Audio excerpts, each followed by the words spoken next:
సీతమ్మపాలెం అనే ఒక చిన్న పల్లెటూరులో లచ్చయ్య అనే ఒక పేద రైతు తన భార్య గౌరీతో కలిసి నివసిస్తూ ఉండేవాడు. లక్ష్మయ్యకు ఆస్తిపాస్తులేమీ లేవు. ఊరి చివర ఉన్న 2 ఎకరాల మెట్టపొలం మాత్రమే వాళ్లకు సర్వస్వం. కొన్ని సంవత్సరాలుగా ఆ ఊరిలో వానలు సరిగ్గా పడలేదు. నేలంతా నీరు లేక పెద్ద పెద్ద నెర్రలు చాచింది. ప్రతి ఏడాది ఎంతో ఆశతో విత్తనాలు వేయడం, వానలు లేక అవి ఎండిపోవడం, లచ్చయ్య అప్పుల పాలు కావడం అలవాటైపోయింది. ఊర్లో చాలామంది రైతులు వ్యవసాయం వదిలేసి పట్నం వెళ్లి కూలీ పనులు చేసుకుంటున్నారు. ఒకరోజు సాయంత్రం లచ్చయ్య మండే ఎండలో రోజంతా పొలాన్ని దున్ని అలసిపోయి ఇంటికి వచ్చాడు. ఏవండి, మీరిలా రోజు ఆ మండే ఎండలో ఎండిపోయిన పొలాన్ని దున్ని దున్ని మీ ఒళ్లంతా హోరమైపోతుంది. ఈరోజు కూడా ఆ ఆకాశంలో ఒక్క మేఘం లేదు. దిగులు పడుకు గౌరీ, కాలం ఎప్పుడూ ఒకేలా ఉండదు కదా. ఈ రోజు కాకపోతే రేపైనా ఆ వరుణదేవుడు మనల్ని కరుణించకపోడు. భూమిని నమ్ముకున్న వాళ్ల కష్టం, మట్టిలో చిందించిన చెమట ఎన్నటికీ వృధా పోదు. మీరైతే పిచ్చి నమ్మకంతో ఉన్నారు కానీ వాస్తవం ఆలోచించండి. ఇంట్లో ఉన్న గుప్పెడు నూకులు కూడా అయిపోతున్నాయి. షావుకారు కిట్టయ్య గారేమో అప్పు తీర్చమని ఇంటి మీద పడి నిలదీస్తున్నారు. అధైర్యపడుకు గౌరీ, నా చేతుల్లో ఇంకా సత్తువ తగ్గలేదు. నేను బతికే ఉన్నాను. ఆ 2 ఎకరాల నేలమ్మను నేను నమ్ముకున్నాను. మన శ్రమే మనల్ని ఆ అప్పుల నుంచి కాపాడుతాయి. మీ ఓర్పే మనకు శ్రీరామరక్షండి. కాని మీరు రోజు ఎండిన నేలను పశువులా దున్నుతుంటే, ఊర్లో జనాలు మనల్ని చూసి నవ్వుతుంటే నాకు చాలా బాధగా ఉంటుంది. ఎవరి మాటలు మనం పట్టించుకోకూడదు గౌరీ. మనం ఎవరిని మోసం చేయట్లేదు కదా. అలా వారు మాట్లాడుకుంటుండగా వడ్డీ వ్యాపారి షావుకారు కిట్టయ్య పాత అప్పుల పుస్తకం పట్టుకుని వచ్చాడు. ఏరా లచ్చయ్య, ఇంకా ఎంతకాలం రా నీకోసం నేను ఈ వీధుల్లోనే చెప్పులు ఎరిగేలా తిరగాలి? పోయిన ఏడాది నా దగ్గర తీసుకున్న 500 రూపాయలు అసలు వడ్డీ ఏదిరా? నమస్కారమయ్యా షావుకారు గారు, నేను ఎగ్గొట్టేవాడిని కాను బాబు. పోయినేడు వాన లేక పొలంలో వేసిన విత్తనాలన్నీ మాడిపోయాయి బాబు. ఈసారి వాన పడగానే మీ అప్పు తీర్చేస్తాను. అంటే వానలో పడకపోతే నాకేంట్రా నష్టం? ఆ వర్ణదేవుడితో నాకేంట్రా సంబంధం? నేను నీకు డబ్బులు ఇచ్చింది పుణ్యానికి కాదు కదా. ఈ నెల ఆఖరికల్లా నా అసలు వడ్డీ తీర్చకపోతే నీకున్న 2 ఎకరాల పొలాన్ని నా పేరు రాసేయాలి. అంత మాట అనకండయ్యా షావుకారు గారు. ఆ 2 ఎకరాల పొలమే మాకున్న ఏకైక జీవనాధారం. ఈ ఒక్కసారికి మాకు కొంచెం గడువివ్వండి బాబు. గౌరమ్మ, నీ ఏడుపు మాటలు నా దగ్గర సాగవు. ఊర్లో మిగతా రైతులంతా పొలాలు వదిలేసి పట్నం కూలీకి వెళ్తున్నారు. మీరెందుకు ఇంకా ఇక్కడే పడి పాడుబడిన నేలను నమ్ముకుని పట్టుకొని ఏడుస్తున్నారు? పొలం రాసిచ్చేసి పట్నం పోండి. లేదు బాబు, ఈ నేలమ్మను నమ్ముకున్నాను. ఈ రోజు కాకపోతే రేపైనా వాన వస్తుంది బాబు. మీకు ఎలాగైనా డబ్బులు కడతాను. సరే, చూస్తాను నీ పచ్చి ఆశ ఏమవుతుందో. ఈ నెల ముగిసేసరికి నా డబ్బులు నా చేతికి రాకపోతే నీ పొలంలో ఖచ్చితంగా నా నాగలి తిరుగుతుంది, గుర్తుంచుకో అని షావుకారు కిట్టయ్య గట్టిగా కేకలు వేస్తూ వెళ్ళిపోయాడు.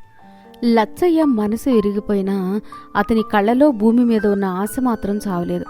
మరుసటి రోజు ఉదయమే కోడి ఇంకా కొయ్యకముందే లచ్చయ్య తన పాత నాగలిని భుజాన వేసుకుని నీరసంగా తన 2 ఎడ్లను తోలుకుంటూ పొలానికి బయలుదేరాడు.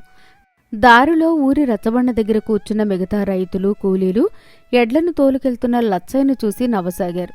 ఆ ఊరిలోని మరో రైతు రాముడు లచ్చయ్యను పిలిచాడు. ఎరా లచ్చయ్య, ఆకాశంలో ఒక్క మేఘం మొక్క కూడా లేదు కదరా.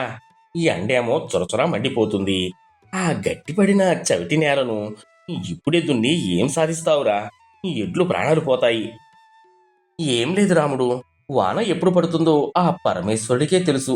కానీ వాన పడే సమయానికి నా నేల మెత్తగా సిద్ధంగా ఉండాలి కదా. అందుకే వాన రాకముందే దున్నుతున్నాను. మరో రైతు సోమయ్య కల్పించుకున్నాడు. అబ్బో, వీడు అక్కడే ఇక్కడ పెద్ద పనివంతుడు, అపర భగీరథుడు. మేము పొలాలన్నీ వదిలేసి బతుకు తెరువు కోసం పట్నం కూలీ పనులకు వెళ్తుంటే వీడు మాత్రం ఆ ఎండిన రాళ్ల మట్టిని నమ్ముకుని లేని వాన కోసం చూస్తున్నాడు. నిజం చెప్పరా, నీకు పిచ్చి పెట్టింది కదా లచ్చయ్య అని ఎగతాళి చేశాడు. పిచ్చి కాదయ్యా సోమయ్య, ఇది నా నేల మీద నాకున్న నమ్మకం. వాన ఎప్పుడైనా వస్తుంది. మీరు కూడా రండి. వాన కోసం ముందే మీ పొలాలు సిద్ధం చేసుకోండి. వద్దు నాయనా, మాకు నీలాంటి ఓపిక, పిచ్చి ఆశ లేదు. లచ్చయ్య వారి మాటల్ని ఏమాత్రం పట్టించుకోలేదు. తన పొలానికి వెళ్ళాడు. ఎండ తీవ్రత ఎక్కువగా ఉన్న ఆ గట్టి నేలను తన నాగలితో ఎంతో శ్రద్ధగా లోతుగా దున్ని మెత్తగా చేశాడు. మధ్యాహ్నం వేళకు గౌరీ సద్దన్న మూట తీసుకుని పొలానికి వచ్చింది. ఇద్దరూ కలిసి చెట్టు నీడన కూర్చున్నారు. ఏమండి, ఊర్లో వాళ్ళంతా మిమ్మల్ని చూసి పిచ్చివాడంటున్నారు. నాకేమో చాలా భయంగా ఉంది. ఎడ్లు కూడా అలసిపోయాయి. నువ్వేం భయపడు గౌరీ, నేల తల్లిని నమ్ముకుంటే ఎప్పుడూ నష్టం రాదు. నేల ముందే మెత్తగా దున్ని ఉంటేనే వర్షం పడగానే నీరు లోపలికి వెళ్తుంది. మీ నమ్మకమే నిజం కావాలని నేను ఆ దేవుణ్ణి కోరుకుంటున్నాను. ఈ కాస్త అన్నం తినేసి కాసేపు విశ్రాంతి తీసుకోండి. లేదు గౌరీ, ఇంకో అరెకరం లోతుగా దున్నాల్సి ఉంది. సూర్యుడు అస్తమించేలోపు పూర్తి చేయాలి. నువ్వింటికి వెళ్ళి వంట పనులు చూసుకో. ఆ రోజుకు పని పూర్తి చేసుకుని ఇంటికి వెళ్ళాడు లచ్చయ్య. ఆ మర్నాడు మళ్లీ ఉదయాన్నే గౌరీ, లచ్చయ్య పొలంకి వెళ్లారు. లచ్చయ్య ఎంతో కష్టపడి దాచుకున్న ఆఖరి విత్తనాలున్నాయి. వాటిని చల్లడానికి సిద్ధమయ్యాడు. ఏమండి, నేలనైతే ముందే దున్నారు, బావుంది. కానీ ఆకాశంలో వాన జాడలేదు. ఈ ఎర్రటి ఎండల్లో ఆఖరి విత్తనాలు చల్లితే అవి ఎండిపోవా? పక్షులు వచ్చి ఎరుకుపోవా అండి? ఆ భయం వద్దు గౌరీ. నేను నిన్న నేలను ఊరికే దున్నలేదు. లోతుగా నాగలి పట్టి లోపలి మట్టిని పైకి తీశాను. ఇప్పుడు మనం విత్తనాలు చల్లి పైన తేలికగా మట్టి కప్పితే పక్షులు వాటిని తాకలేవు. ఈ ఎండవేడికి మాడిపోవు, భూమి అడుగున భద్రంగా ఉంటాయి. అయినా వాన జాడలేదు కదండి. ఈ ఎండవేడికి విత్తనాలు భూమిలోనే మాడిపోతాయేమోనని నాకు భయం. ఒకవేళ వాన రాకపోతే ఈ పెట్టుబడి అంతా మట్టిపాలే. వాన పడ్డాక ఎండిన నేలను దున్నితే నేలపైన మాత్రమే బురద అవుతుంది, కానీ లోతుగా మట్టి తెమడదు. ఇప్పుడు మనం పొలాన్ని ఎండలో కూడా గొల్లగా చేసి ఉంచాం కాబట్టి రేపు ఒక్క వాన పడినా ఆ నీరంతా భూమి అడుగు వరకు సులువుగా ఇంకిపోతుంది. విత్తనాలు ముందే లోపల ఉంటే తడి తగలగానే ఆ వేడికి చకచకా మొలకెత్తుతాయి. మీ మాటల్లో ఏదో ఒక బలమైన నమ్మకం ఉందండి.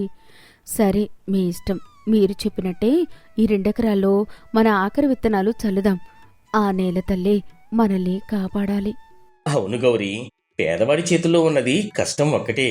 దాన్ని మనం నమ్ముకుంటే సమయం వచ్చినప్పుడు ఫలితం దానంతటా అదే పైకి వస్తుంది.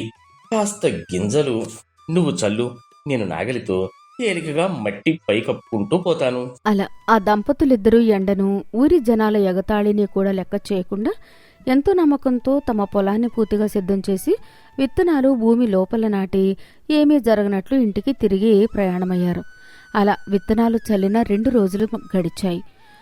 3వ రోజు మధ్యాహ్నం లచ్చయ్య పొలంలో గట్టు సరిచేసి పని ముగించుకుని ఇంటికి వస్తుండగా ఒక్కసారిగా వాతావరణం మారిపోయింది.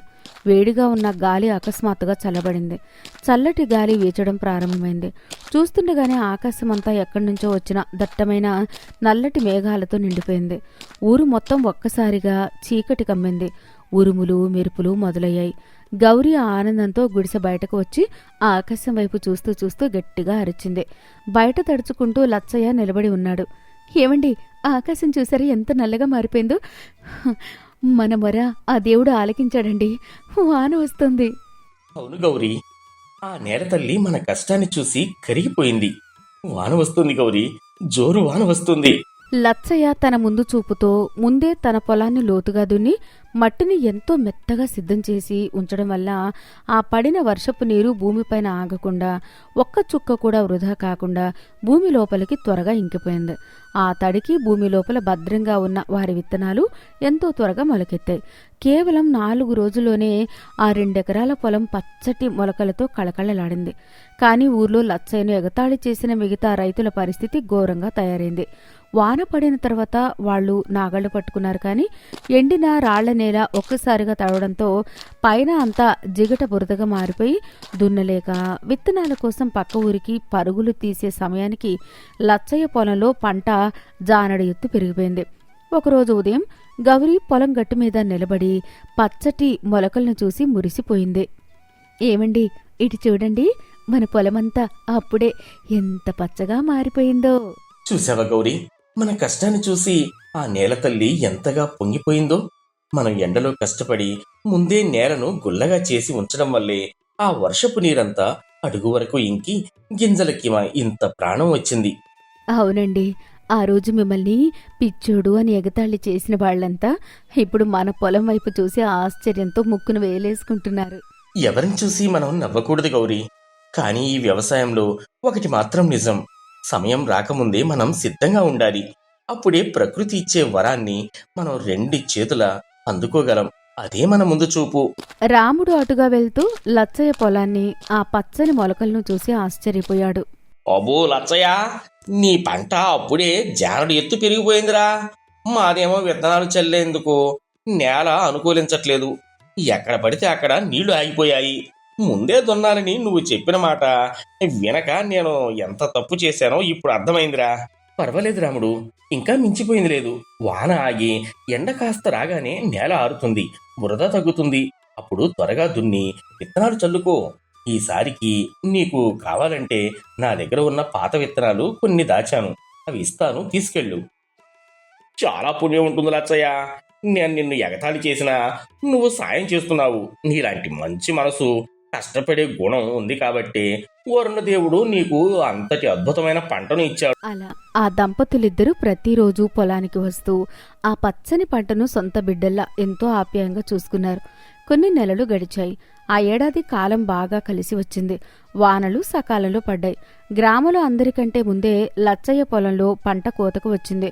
లచ్చయ్య, గౌరీ ఇద్దరూ కలిసి ఎంతో ఆనందంగా ఆ ఊరి పంటను కోసి బస్తాల్లో నింపారు.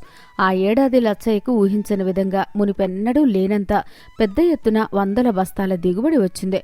సంతలో ఆ ధాన్యాన్ని మంచి ధరకు అమ్మి చేతి నిండా డబ్బులతో లచ్చయ్య నేరుగా షావుకారు కిట్టయ్య ఇంటికి వెళ్ళాడు. గ్రామ పెద్ద కూడా అక్కడే కుర్చీలో కూర్చుని ఉన్నాడు. లచ్చయ్య డబ్బుల కట్ట తీసి కిట్టయ్య ముందు పెట్టాడు. ఇదిగోండి షావుకారు గారు, మీ అసలు, నా పొలం మీద ఉన్న వడ్డీ మొత్తం కలిపి 700 రూపాయలు. లెక్క చూసుకోండి. అబ్బో, ఎంతటి వింతరా ఇది! ఊర్లో అందరి పొలాల్లో పంట సరిగ్గా రాక ఇబ్బంది పడుతుంటే నీకు మాత్రం ఇంత ధనం ఎక్కడిదిరా? చూసావా కిట్టయ్య, ఆ రోజు ఎండలో పొలం దున్నుతుంటే లచ్చయ్యను ఊళ్ళో అందరూ పిచ్చివాడు అని ఎగతాళి చేశారు. కాని వాడు వాన రాకముందే తన కష్టంతో, తన ముందు చూపుతో నేలను అద్భుతంగా సిద్ధం చేసుకున్నాడు. అందుకే ఆ ప్రకృతి కూడా వాడికే తోడైంది. అవునయ్యా, కష్టాన్ని నమ్ముకున్న వాడిని ఆ దేవుడు ఎన్నటికీ చేయి విడవడు. నేను చిందించిన చెమట, ఆ నేల మీద నాకున్న నమ్మకమే ఈ రోజు నన్ను ఒక అదృష్టవంతుణ్ణి చేసింది. శభాష్ లచ్చయ్య, నీ కష్టానికి తగ్గ అద్భుతమైన ఫలితం వచ్చింది. నీ అప్పు తీరిపోయింది. లచ్చయ్య తన అప్పులన్నీ తీర్చేసి తన పొలానికి సంబంధించిన తాకట్టు పత్రాలను వెనక్కి తీసుకుని ఎంతో హుషారుగా ఇంటికొచ్చాడు. మిగిలిన డబ్బులతో తదుపరి పంటకు కావలసిన మంచి నాణ్యమైన కొత్త విత్తనాలను, వ్యవసాయ సామాగ్రిని కొనుగోలు చేశాడు. ఆ రోజు రాత్రి గౌరీ దీపం వెలుగులో కూర్చుని భర్తకు కడుపు నిండా వేడివేడి అన్నం వడ్డిస్తూ సంతోషంగా అంది. ఏమండి, ఆ రోజు గనక మీరు ఊరి జన మాటలు విని వారి ఎగతాళికి భయపడి ఆ ఎండలో పొలం పనులు ఆపేసి ఉంటే ఈరోజు మనకు అప్పులు తీరిపోయి ఇంతటి ఆనందం దక్కేదా అండి? అస్సలు దక్కేది కాదు గౌరీ. మనుషులు మనల్ని చూసి నవ్వచ్చు, అవమానించవచ్చు, కానీ మన పని మనం చేసుకుంటూ పోవాలి. మనం చేసే నిస్వార్థమైన కష్టాన్ని ఆ పైవాడు ఎప్పుడూ ఒక గంట చూస్తూనే ఉంటాడు అని అంటాడు. మరి రేపటి నుండి కొత్త పంటకు పనులు మొదలు పెడదామా అండి? అలా లచ్చయ్య తనకు కష్టాన్ని నమ్ముకుని తన అప్పుల నుండి పూర్తిగా బయటపడ్డాడు. ఆ ఊరి రైతులందరికీ ఒక ఆదర్శంగా నిలిచాడు.